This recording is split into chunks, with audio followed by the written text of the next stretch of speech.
Hello, everyone, and welcome to the Transform Now podcast. I'm Michael Marchuk, And I'm Brad Hairston. and this is our weekly pulse check on automation and AI news. Of course, as you all know, you can check the show notes to see all the article links that we've had for the articles that we covered today. So, Brad, let us get into it here with this article from Forbes that's talking about, well, actually, the article title is Why You Must Twist Your Data Scientist's Arm to Estimate AI's Value. I thought that was an interesting way of putting it. The article goes on about data and the way that data scientists approach the data process and whatnot. And I know I've seen this in the past with basically any discipline, but they start talking very deeply about a specific subject that they're extremely interested in and kind of forget the bigger picture of things. Yeah. Tell me what this article is kind of going into.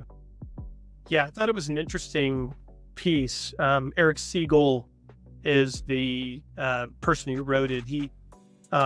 He's a former Columbia University professor who focuses on machine learning. So, first of all, I'm glad there's a little bit of focus put back on the data scientists. We've kind of diminished the role of the data scientists. All the focus right now is on the large language models. We call business people citizen data scientists now. And that's all. It makes sense that we're doing that. But yeah, this article, I think, is hitting on a really important matter, which is data scientists. It's not part of their culture to really think about, the business case or the, what are the tangible business benefits that are going to come from some type of insight, right? They're really good at using the models, using the tools, synthesizing data. But it's so important that the business case be rock solid. And I remember talking to Tom Davenport about this. Tom's like one of the authorities on AI. He's a professor himself. He's written tons of books on the subject, and he's been on the podcast 3 different times. And the first time I had him on, we talked about why more AI projects are not making it all the way into production. And he had a lot of really interesting thoughts. I think understanding and assessing the value and being able to communicate that was part of it. But honestly, he talked about other things that are at play here. And one of them, I think, was, if I recall, was the sponsorship of projects that are AI centric. Sometimes it's not as strong as it needs to be, and because if you are relying on data scientists to derive all these powerful insights and bring those forward, you've got to be very patient. You've got to allow for a lot of data to be gathered, and then a very long window for training the data. And so we talked about that. I also had another guest on the podcast who talked about the training of data and how that consumes most of the time of the data scientists. In fact, this gentleman I had on, he runs a company that automates data labeling because he's convinced that is the number one bottleneck to data scientists in the work that they do. But I recall him saying that alone consumes the majority of their time. It's just training the data, getting the model to the point where it needs to be. And I remember hearing that GPT, the first version, took like 3 years to build and train. So, I think there's a lot on the data scientist's plate. Maybe they don't have enough time to learn how to construct a business case, but clearly that is important. Well, you've mentioned a couple of things about professors. So I'll go to our second article here, which is talking about the professors. This is from Chronicle.com, which is the Chronicle of Higher Education. The professors ask, are we just grading robots? Some are riding the AI wave while others feel like they're drowning. So this article kind of goes into a little bit of the details and some of the things that we've sort of debated internally about, is AI a good thing for education? Is AI a bad thing for education? What does this article present, and how do they see it? Well, they see professors on both ends of the spectrum. So there's some that think it is destroying education. It's destroying critical thinking. And we're on this, slippery slope that we just can't get off of. Other professors that are mentioned in the article view it as something that is very powerful that can augment and stir up more creativity in the students. So there are differing opinions. I think the article overall is fairly negative toward generative AI and the effects that it's having.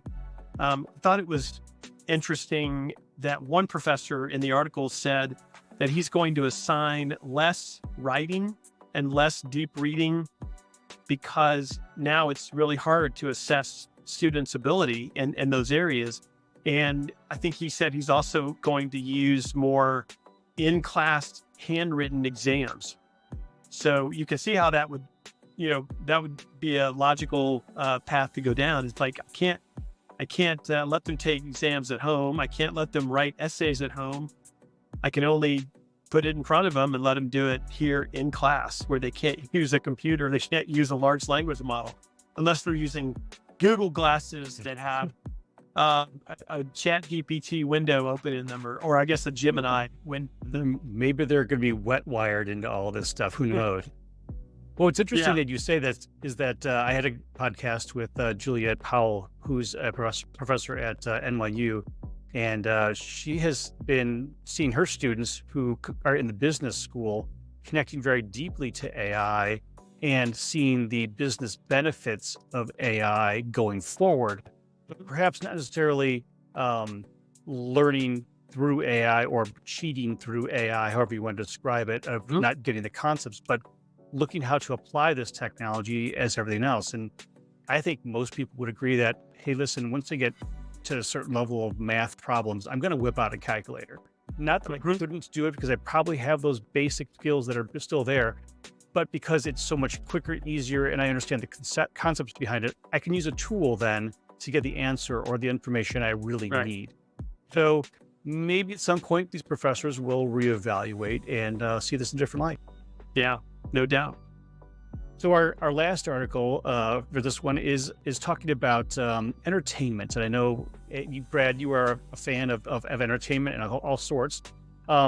This is from Spectrum News, talking about entertainment. The majority of consumers prefer human-generated movies and TV. So my first question is, how would you know, right? But can you talk us through this here? This is based on a study that Baringa did.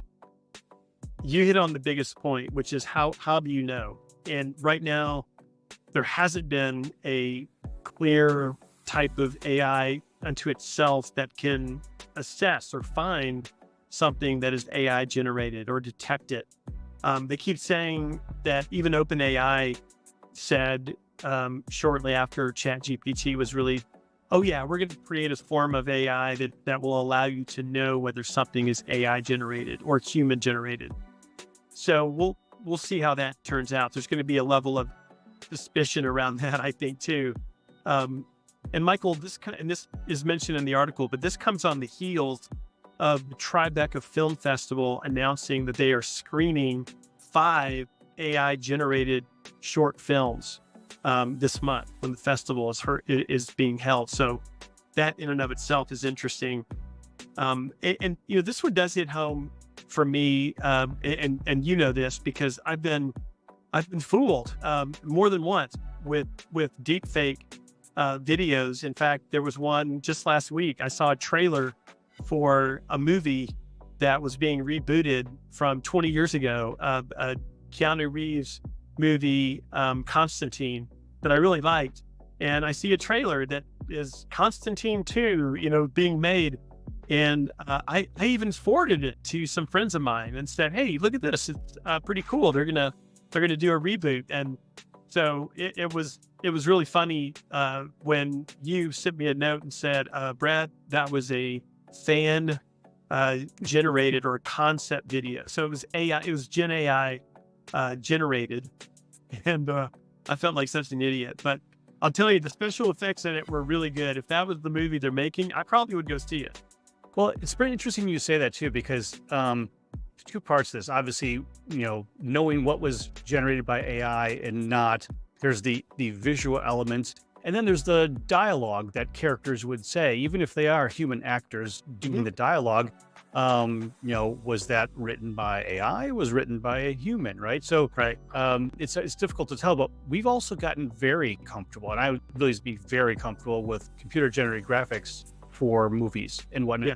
I don't think anybody balks when they say, "Oh, look at that beautiful landscape," and they're in this special thing when in fact they're all sitting in a giant warehouse that has green screens everywhere. They're not on scene anywhere. They're doing all this work in a very controlled environment to allow them to get the lighting right, the sound right, etc. But we as consumers have all accepted that that's kind of how movies are made now. So again, maybe like the professors, we'll see a more accepting tone to AI generated content, especially as we're seeing these tools become more and more proficient at generating imagery that is kind of difficult to tell whether or not it's an actual object or not. Yeah.